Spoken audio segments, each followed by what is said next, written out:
Do not adjust your screen, because this trailer for Ghost of Tsushima is supposed to be in black and white. This is the just announced cinematic mode that'll be found in the upcoming PlayStation 4 exclusive, and as a lover of classic samurai movies, I couldn't possibly be more excited. To help celebrate Sucker Punch's decision, I want to share the love and look at 2 more monochromatic games that you'll find on modern consoles. We're going to be taking a look at a game called Dogurai in a moment, but first let's dig into the upcoming sequel to Awesome Pea.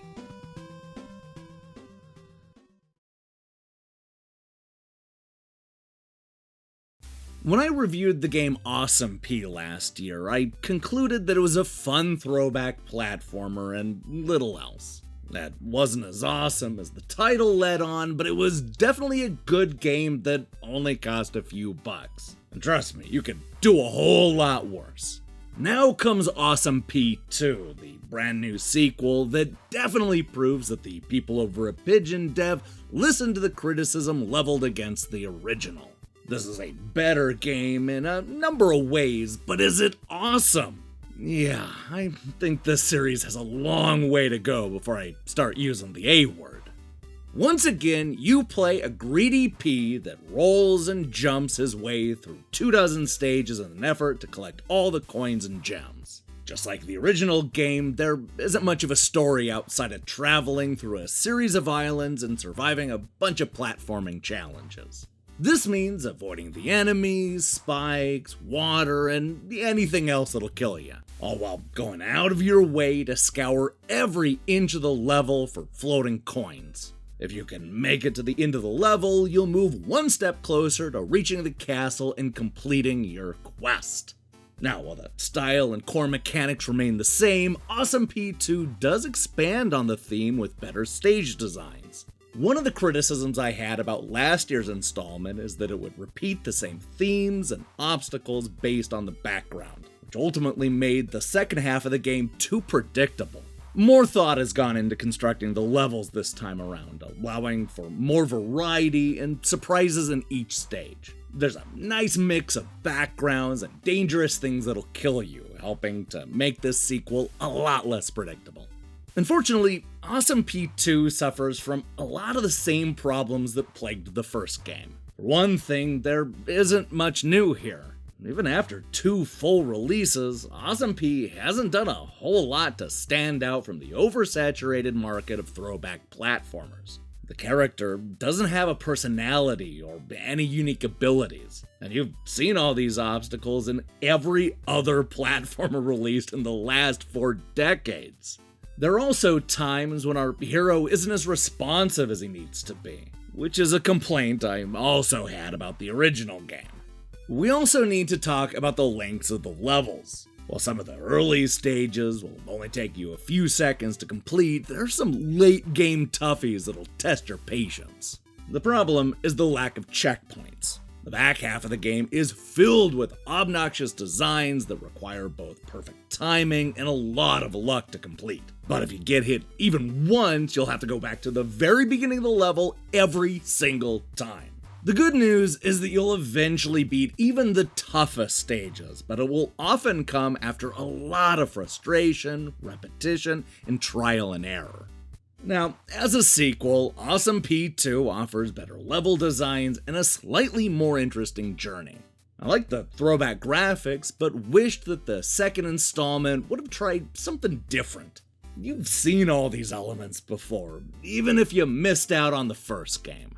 Look, if this series is going to continue, then Pigeon Dev will need to give this character a personality or find something unique that sets it apart from all the other platformers on the market. I mean, this little pea is good, but it's definitely not awesome.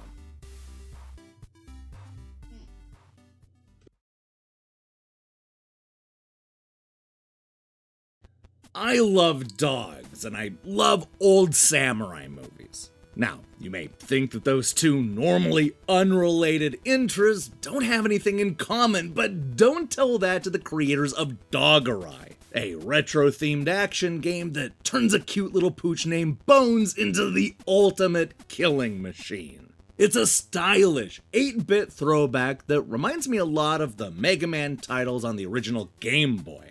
And while it's true that I'm into every single thing that I just mentioned, I promise that my undying love for dogs, samurais, and Mega Man won't get in the way of me reviewing this debut release from Hungry Bear Games.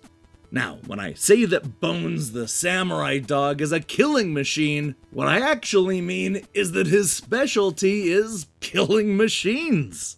That's right, it's a dystopian future where soldiers and police officers have been replaced by robots. And if that wasn't bad enough, these murderous machines have been specially designed to take over the world. The only dog for this job is Bones, a retired samurai from the Special Forces that knows a thing or two about dismantling robot oppressors. Although we use a sword instead of a blaster and never learn any new abilities from the bosses, Dogurai feels like it was directly inspired by the early Mega Man sequels. This is a challenging platformer where we hack and slash and slide through 8 long and surprisingly diverse stages. And although he may be a retired samurai, Bones still has the moves. He's able to double jump, slice bullets in half, and even finish a battle in style by using his special combo. I suppose it's a shame that he doesn't learn any new abilities, but I guess it's true what they say. You can't teach an old dog new tricks. Now, where the game shines is in its level designs. This is one of those action games where you choose the order of the stages, quickly jumping between the city skyscrapers, urban sewers, military bases, and more. Each of these stages uses a different color, giving the different locations even more of a distinct personality. And what's really fun is that each of these stages has something unique to offer beyond the usual platforming and enemies. For example, there's a whole section where you ride a motorcycle through the scorching desert, which I have to say is a radical departure from the usual sword fighting. But what's holding me back from an even more emphatic recommendation is the frustrating difficulty spikes. I mean, for the most part, Dogurai isn't any more challenging than the classic 8-bit games that it's imitating. But there are a number of sections that'll frustrate even the most patient players.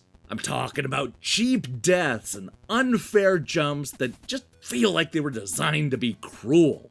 And then, almost as if it never happened, the game suddenly goes back to being just another challenging action game. You'll spend 20 minutes trying to clear a section filled with icy platforms and then go on to defeat the boss on your very first try. And the difficulty's just all over the place. Although I wish it had a little bit more depth, Dogurai does an excellent job of recreating the look and feel of the classic black and white Game Boy games. Bones is a likable hero with a fun set of moves and the ability to take on, well, pretty much any challenge. And while the difficulty is all over the place and it would have been fun to learn new skills, you'll be won over by the easy gameplay and diverse set of levels. Look, Dogurai isn't gonna win Best in Show, but this 8-bit hero definitely deserves a bone.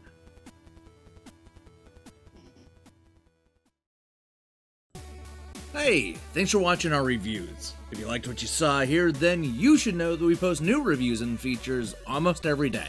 Now here's the question I have for you. What is your favorite handheld game system? Yeah, I know Nintendo's put out a bunch of portables, but I guess I've always been partial to the competition like the PSP and the Neo Geo Pocket Color. What about you? Let me see your picks in the comments below. In other news, I'm currently hard at work on a bunch of reviews for the coming week, including Ministry of Broadcast and Eternal Castle and so much more. We'll also have a brand new episode of Defunct Games News on Sunday, so tune in for that. In the meantime, I strongly recommend you click that subscribe button and support what we're doing here. Until then.